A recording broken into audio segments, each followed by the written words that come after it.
Guys, nandito kami sa Balayan. Okay, ito yung lubang ng Balayan. Andun yung ibang Balayan.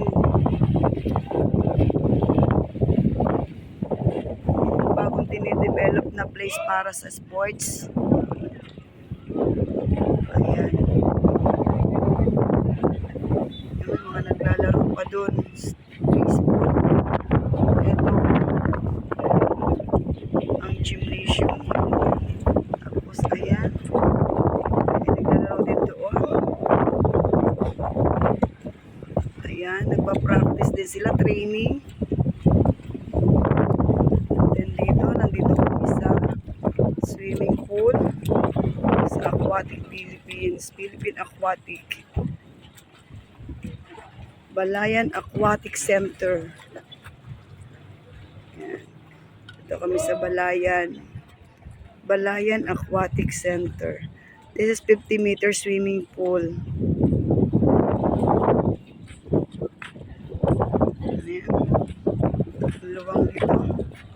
May isang room doon para sa quarters ng mga bata, offices. And this one is, yan, dyan lang yung shed, upuan, audience, mga audience na nanonood, mga parents.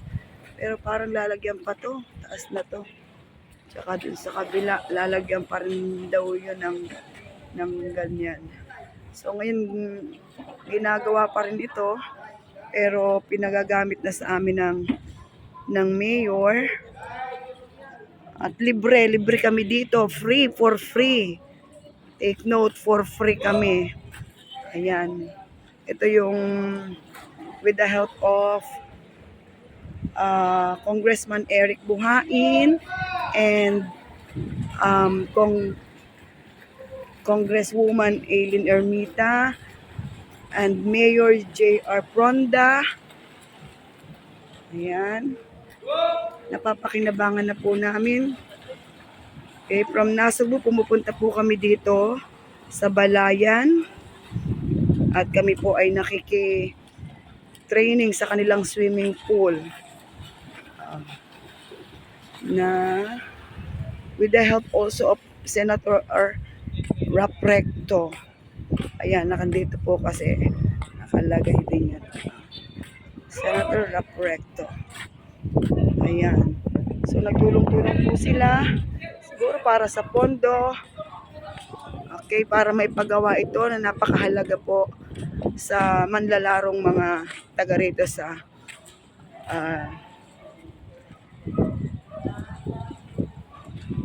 Balayan, Nasugbu. Okay, dito sa District 1. Yan, mga taga District 1. Napakahalaga po nito sa amin. Ang ganda po ng here. Ito po yung aming mga nakapasok sa aming RAAM. So, 12 students po itong aming nakapasok sa RAAM namin. Sa regional meet.